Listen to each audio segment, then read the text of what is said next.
말씀은 창세기 29장 1절부터 9절까지 말씀입니다. 창세기 29장 1절부터 9절까지 말씀을 저와 여러분이 번갈아가면서 교독하도록 하겠습니다. 제가 먼저 봉독합니다. 야곱이 길을 떠나 동방 사람의 땅에 이르러 본즉 들에 우물이 있고 붉은때 양새떼가 누워있으니 이는 목자들이 그 우물에서 양떼에게 물을 먹이며 큰 돌로 우물 아귀를 덮었다고 하더라. 모든 떼가 모이면 그들이 우물 아귀에서 돌을 옮기고 그 양떼에게 물을 먹이고는 우물 아귀 그 자리에 다시 그 돌을 덮더라. 야곱이 그들에게 이르되 내 형제여 어디서 왔느냐. 그들이 이르되 하란에서 왔노라. 야곱이 그들에게 이르되 너희가 나홀의 손자 라반을 아느냐. 그들이 이르되 아노라. 야곱이 그들에게 이르되 그가 평안하냐. 이르되 평안하니라. 내 딸 라헬이 지금 양을 물고 오느니라. 야곱이 이르되 해가 아직 높은즉 가축 모일 때가 아니니 양에게 물을 먹이고 가서 풀을 뜯게 하라. 그들이 이르되 그가 못하느니라. 때가 다 모이고 목자들이 우물 아귀에서 돌을 옮겨야 우리가 양에게 목을 먹이느니라. 다같이 야곱이 그들과 말하는 동안에 라헬이 그의 아버지의 양과 함께 오니 그가 그의 양들을 치고 있었기 때문이다. 아멘. 오늘도 하나님의 전에 나와서 말씀의 자리에 나오신 성도 여러분 한 사람 한 사람을 주님의 이름으로 환영하고 축복합니다. 성경에서 오늘 성경 본문 말씀 가운데 우물이 나오죠. 우물가. 이 성경에서 나오는 우물가라는 장소는 대체 어떤 장소인가? 원래 우리 조선 땅에 살았던 조상님들에게도요, 우물가는 어떤 장소였는가? 주로 아낙네들이, 여자들이 오는 장소였죠. 젊은 여인들, 어린 소녀들이 물길로 오는 그런 장소였습니다. 오늘 본문의 상황도 비슷합니다. 이삭의 할아버지 아브라함, 그 아브라함에게 종이 있었는데 아브라함의 종은 우물가에 가서 이삭의 신부감을 만나게 해달라는 그런 기도를 하게 되죠. 결국 이삭의 아내가 될 사람이었던 리브가를 우물가에서 만나게 되죠. 야곱도 우물가에서 아내 될 사람 라헬을 만나게 되고, 또 출애굽기에 가면 모세도 우물가에서 아내 될 사람 십보라를 만나게 됩니다. 성경에서 우물가는 어떤 장소냐? 인생의 동반자를 만나는 장소입니다. 그래서 신약 성경에 나오는 예수님도요, 우물가에서 누구를 만나나요? 요한복음 4장에서 나오는 우물가의 여인 사마리아 여자를 만나죠. 물론 예수님의 경우에는 결혼할 신부를 만나는 것이 아니라 구원받을 인간으로서 그리스도의 신부를 맞이하셨던 겁니다. 유대인이나 차별받는 사마리아인이나 누구나 그리스도의 신부로 맞이한다는 의미고, 이렇게 예수님과 연합하여서 그리스도와 하나 된다는 의미, 주님과 하나됨을 상징합니다. 고린도후서 11장 2절의 말씀을 보니까 바울이 이런 말을 하죠. 내가 너희를 정결한 처녀로 한 남편인 그리스도께 드리려고 중매함이로다. 여기 나온 말씀처럼 우리 모두는 예수님이 바로 남편, 그리고 우리는 예수님의 신부, 그리스도의 신부로 주님과 하나됨을 하나 될 수 있도록 바울이 중매를 하겠다라는 그런 말씀을 보게 되죠. 그로 인해서 우리는 이제 예수님을 통해서 구원을 받게 되는 그런 하나됨의 상징을 우리는 여기서 알 수 있습니다. 이렇게 구약 성경에서부터 이어지는 전통이 있기 때문에 예수님이 우물가에 가신 것이죠. 하나님이 야곱을 바단 아람으로 보내신 이유, 아내 라헬을 만나게 하기 위함도 있지만 사기꾼같이 못된 성격을 뜯어 고치시려는 하나님의 특별한 계획도 담겨 있었습니다. 다시 말해서 야곱은 변화되고 다듬어질 부분이 있었기 때문에 이 바단 아람으로 보냄을 받게 되는 거예요. 우리도 마찬가지입니다. 우리가 고난의 상황으로, 힘든 상황으로 보냄을 받는다는 것, 우리 인생도 성격도 다듬어질 부분이 많다는 것이죠. 우리가 진정으로 변화되지 않고는 하나님과 연합될 수가 없습니다. 우리가 직장에 가면 만나기 싫은 사람이 꼭 한 명씩은 있습니다. 모임에 나가면요, 꼴 보기 싫은 사람이 꼭 하나쯤은 있습니다. 아무 이유 없이 나를 미워하는 사람도 있습니다. 왜 이런 경험을 하나님께서 계속 우리로 하여금 하게 만드실까? 누구를 위해서일까? 그것을 한번 깊이 생각해 보자는 것입니다. 살펴보자는 겁니다. 그 사람을 하필이면 거기다가 두신 이유, 내가 그 사람을 만나게 된 이유도 하나님께서 누구를 위해서 나를 그토록 가시 돋친 길로 안내하셨던 것일까? 대체 그 모든 이유가 무엇일까? 결국은 나를 변화시키고자 하는 의도가 그 안에 들어있다는 얘기거든요. 자꾸만 눈에 밟히는 어떤 사람이 있습니다. 나를 힘들게 하고 스트레스 받게 하는 그런 인물이 있다는 것이죠.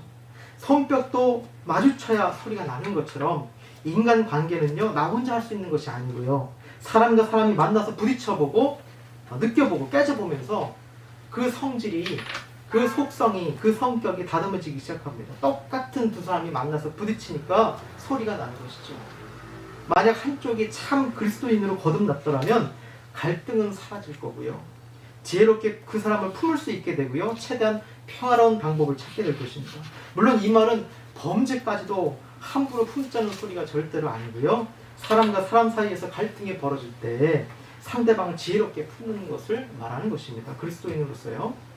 우리 삶 속에서 그런 일들은 일상 다반사로 일어나게 되죠. 누군가가 나를 자꾸 힘들게 하고 고뇌하게 만들고 정말 힘들게 스트레스를 받게 만드는, 자꾸 거슬리고 마음에 안 드는 그런 사람이 지금 있다면 그 사람의 모습 속에서 내 모습도 발견하는 그런 눈이 열려야 된다는 것입니다. 그래야 우리도 진정으로 변화될 수 있고 변화된 역사 속에서 연합의 길도 발견할 수 있을 것입니다. 야곱은요, 나중에 하나님이 주신 새 이름, 이스라엘이라는 새 이름을 이제 받게 되죠. 야곱이 이스라엘이 되는 순간에 하나님이 선포하시는 말씀이 있습니다. 바로 그 말씀이 우리가 마음속에 새겨야 할 말씀이죠. 여기 본문에 나와 있는 것처럼 창세기 32장 27절부터 28절까지 말씀 주보에 나와 있습니다. 우리 함께 한번 합독하도록 하겠습니다. 시작. 그 사람이 그에게 이르되 내 이름이 무엇이냐? 우리 다 같이 한번 합독할까요? 32장 27절 28절 말씀 성구에 나와 있죠? 본문 말씀 바로 밑에 시작. 그 사람이 그에게 이르되 내 이름이 무엇이냐? 그가 이르되 야곱이니이다. 그가 이르되 내 이름을 다시는 야곱이라 부를 것이 아니요 이스라엘이라 부를 것이니 이는 내가 하나님과 및 사람들과 겨루어 이겼습니다. 자, 여기서 이겼다라는 말이 나옵니다. 사람이 하나님과 겨루어서 이겼다. 인간이 전지전능하신 하나님을 힘으로 이길 수 있을까요? 근데 왜 이런 표현이 나와 있을까요? 여기서 이겼다라는 말은 히브리어 말로 야칼이라는 단어인데 무력으로 힘을 써서 이겼다는 것이 아니고요. 견디고 연단을 극복해서 이겼다라는 뜻입니다. 사람들을 때려 눕혀서 하나님을 힘으로 그렇게 이겼단 말이 절대 아닙니다. 세상을 무력으로 이겨봤자 더 큰 힘으로 제압을 당할 뿐이죠. 칼로 흥한 자 칼로 망하는 것처럼 힘으로 천하를 호령했던 나라들이 더 큰 힘을 가진 나라들에게 망하는 것을 우리는 역사를 통해서 알 수 있습니다. 요한계시록에도요, 이긴 자에게 복이 있다는 말이 반복적으로 나오죠. 폭력으로 이긴 자에게 복이 있다는 말이 절대 아닙니다. 십자가의 길을 걸은 자에게 복이 있다. 낮아진 자에게 복이 있다. 겸손한 자에게 복이 있다. 세상을 품는 자에게 복이 있다. 연단을 극복한 자에게 복이 있다. 그런 의미에서 이긴 자, 하나님과 및 사람들과 겨루어 이겼음이니라. 그런 의미에서 이긴 자입니다. 하나님이 야곱의 주변 사람들을 통하여서 야곱의 그 성격, 속성들을 조금씩 다듬어 주시는 겁니다. 하나님이 주신 연단, 사람들에게 받은 연단, 그 모든 고난과 연단을 통해서 이긴 자, 승리자가 된 사람이 바로 야곱입니다. 나중에 일이죠. 야곱을 연단해 주신 것처럼 우리도 연단해 주셔서 진정한 성도가 되고 진정한 그리스도인으로 거듭나기를 주님의 이름으로 축원합니다. 이제 밧단 아름에 도착한 야곱이 드디어 아내 될 사람 라헬을 만나게 됩니다. 우물 뚜껑을 열어서요, 양들에게 물을 마시게 한 다음 갑자기 이 야곱이 라헬을 부둥켜 안고 입을 맞추고 펑펑 울기 시작합니다. 그리고 내 삼촌이 바로 라반이라면서 자신의 정체를 밝히는 거죠. 그럼 야곱이 왜 라헬을 끌어안고 펑펑 울었을까? 먼 길을 도망쳐 와서 자신의 피부치, 자신의 친척을 드디어 만나게 되니까 너무 감격스럽고 너무 반가워서 눈물을 흘렸을 것입니다. 그러면 라헬이라는 그 처음 보는 사람을 처음 사람을 만난 것인데 처음 보는 사람에게 갑자기 입맞춤은 왜 했을까? 입맞춤이 바로 그 당시 인사법이었고 친밀감의 표시였습니다. 또 친척과 결혼을 하는 것도 지금은 잘 우리가 이해가 안 되지만 그 당시만 해도 인구수가 워낙 적었기 때문에 친척 간의 결혼이 자연스러운 문화였죠. 라반의 조카 야곱이 왔다는 것을 알게 된 라헬이 바로 아버지 라반에게 이 사실을 전달합니다. 그 소식을 들은 라반이 한 걸음에 달려나오게 됩니다. 아니 그래도 일손이 딸려서 딸내미까지 양치기를 시키고 있었는데 양치기를 하고 있었는데 마침 남성이 일꾼 하나가 딱 맞춰서 들어온 거예요. 그것도 남의 자식도 아니고 친척, 가까운 피부치가 지금 오게 된 겁니다. 그래서 창세기 29장 13절부터 15절까지의 말씀을 보니까 라반이 얼마나 기뻤는지 소식을 듣고 달려와서 영접하고 안고 입 맞추고 자기 집으로 인도해서 들여오는 것을 알 수 있습니다. 그리고 너는 참으로 내 혈육이다, 내 가족이다. 야곱이 한 달간 그와 함께 거주하고 이제 물어보는 거죠. 야곱의 그 솜씨, 양친 솜씨들, 들판에서 필요한 여러 가지 생존의 지식들을 다 알고 있는 것을 이제 눈여겨봤을 겁니다. 그래서 라반이 야곱에게 이르되 네가 비록 나의 친척이지만 조카지만 어찌 그저 내 일을 하겠느냐, 나의 품삯을 어떻게 할지 내게 말하라고 그렇게 이제 얘기를 하게 되죠. 그러자 야곱이 뭐라고 하냐면요, 우리 18절 20절을 보니까 야곱이 라헬을 더 사랑함으로 대답하되 내가 외삼촌의 작은 딸 라헬을 위하여 외삼촌에게 7년을 무료 봉사하겠다는 것입니다. 그러니까 품삯을 받지 않고 무료 봉사를 하겠다. 그리고 야곱이 라헬을 위하여 7년 동안 라반을 섬겼으나 그를 사랑하는 까닭에 7년을 며칠같이 여겼더라. 삼촌에게 품삯을 받지 않을 테니 7년간 봉사하는 조건으로 라헬을 안으로 달라고 요구했고 라반은 그러기로 하였습니다. 그렇게 야곱은요 7년이 며칠처럼 느껴질 정도로 라헬에게 사랑에 빠졌고 바로 이 순간을 호시탐탐 노리고 계획을 세웠던 존재가 있습니다. 바로 라반이죠. 어떻게 하면 야곱을 더 오랫동안 붙잡아둘 수 있을까? 어떻게 하면 야곱을 노예처럼 더 부려먹을 수 있을까? 사실 야곱도 남부럽지 않은 사기꾼 출신인데 이 사기꾼 야곱조차도요 7년간 작정하고 준비한 라반에게는요 이기지 못하는 겁니다. 완벽한 이제 사기를 당하게 되는 것이죠. 7년 기한이 다 차서 라헬을 아내로 달라고 그랬더니 라반은 순순히 내줄 것처럼 잔치를 베풀어 줍니다. 아마 이스라엘 문화대로 7일간 일주일간 잔치를 이어갔을 것이고 그렇게 인사불성이 될 때까지 술에 취한 야곱이 첫날 밤에 동침한 사람은 라헬이 아니라 라헬의 언니 레아였습니다. 다음날 상황을 파악한 야곱이 라반에게 찾아가서 따지기 시작합니다. 뭐라고 따지는지 한번 우리 창세기 29장 25절 말씀 다 같이 창세기 29장 25절 말씀 다 같이 한 목소리로 봉독하도록 하겠습니다. 시작.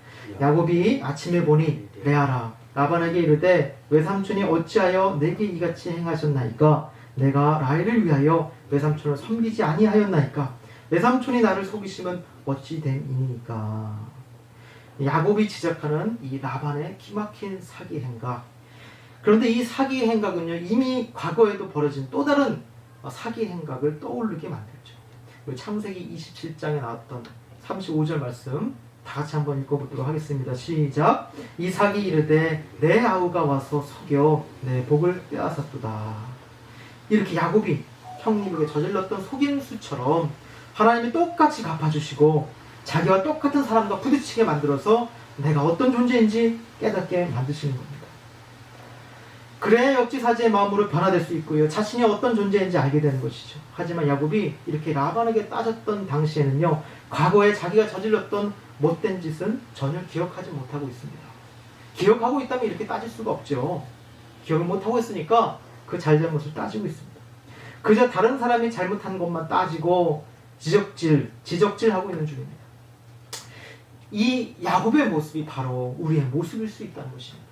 다른 사람의 잘못은 너무나 명백하게 보여서 그 자리에서 곧바로 따지고 지적질을 하지만 자기가 다른 사람에게 저질렀던 못된 짓거리는 전혀 기억하지 못하는 불쌍한 인생, 바로 우리가 그런 안타까운 인생을 살고 있을지 모른다는 것입니다. 이렇게 우리의 말 한마디 행동 하나하나가 누군가에게는 크나큰 상처가 될 수 있기 때문에 예수님은 진즉에 이런 말씀을 하셨죠. 네가 대접받고자 하는 대로 남에게 대접하라 말씀하셨습니다.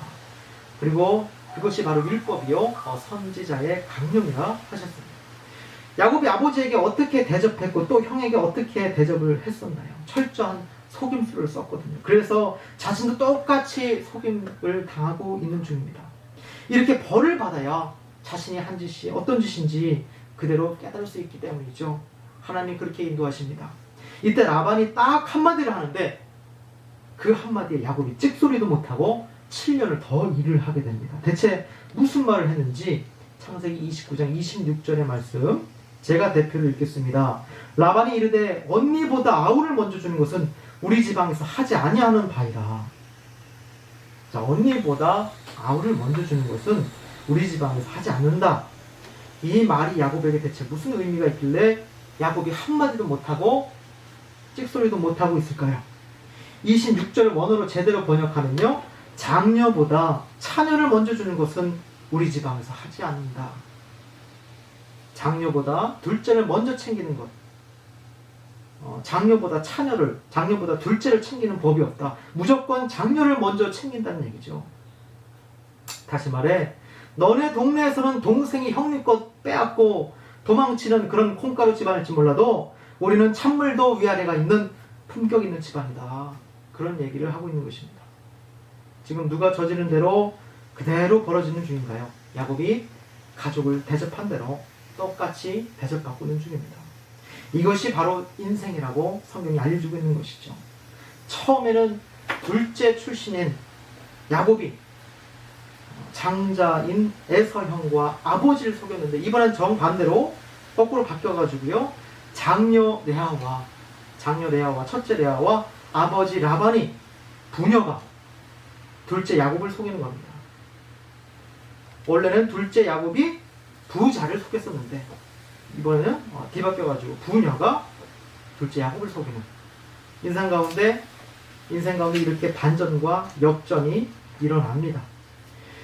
우리가 행한 것들, 남들에게 상처 준 행동들이 언젠가는 부메랑처럼 그대로 돌아온다는 사실을 깨달을 때, 즉 비로소 문제점을 인식할 때, 그때부터 우리 내면 속에서는요 변화가 시작되는 것입니다. 지금도 우리는 주위 사람들을 통해서 연단을 받고 있고요, 훈련되고 있고요, 다듬어지고 있는 중입니다. 이 방법은 하나님이 창세기 내내 사용하시는 방법이고요, 지금도 우리의 인생을 통해서 사용하시는 방법입니다. 우리가 지금 어떤 어려운 존재를 만나고 있다면 그 사람이 바로 우리의 모습을 반출하고 있다는 것을 마음에 새기고 내 속에 있는 것들을 하나씩 내려놓고 주님께 나아가는 것, 바로 그런 자세가 우리에게도 필요할 때입니다. 만약 그런 결단을, 그런 자세를, 그런 마음을 거부하게 된다면 어떻게 될까요? 우리의 신앙생활 30년, 40년, 50년간 이어지는 과정 속에서 나랑 똑같은 사람 만나게 하시고 똑같이 힘들게 만드시는데 우리가 그것을 거부하게 된다면 그러면 어떻게 될까요? 끝까지 인정 못합니다. 하나님, 저는 연단받기 싫습니다. 꼴보기 싫은 사람들 평생 등지고 살겠습니다. 자, 그렇게 다듬어지지 않으려고 도망치면서 살면은 하나님께서는 최후의 방법을 쓰실 겁니다. 보기 싫은 사람들 10년에 한 명씩 보낼 거, 1년에 한 명씩 보내고요, 6개월에 한 명씩 보내서 그렇게 해서라도 우리를 거칠게 깎고 또 깎고, 그렇게 몇 번씩 다듬어서라도 우리 한 사람 한 사람을 정말 참된 성도로, 인간으로, 하나님의 형상을 닮은 존재로 만들어 나가실 겁니다.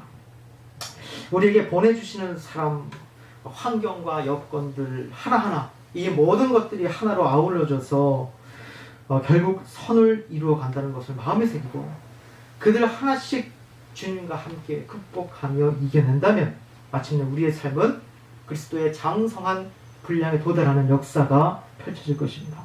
모든 연단을 이겨낸 이후에는 사람과 하나님과 겨루어 이겨서 이스라엘이라는 새 이름을 받고 변화된 야곱처럼 우리도요 모든 연단을 통과하면서 성도로 불리기 합당한 존재, 그리스도인이 되기를 간절히 축복합니다. 옛사람은 사라지고 예수 그리스도의 장성한 분량에 도달하는 저 여러분 되시기를 주님의 이름으로 축원합니다. 기도하시겠습니다.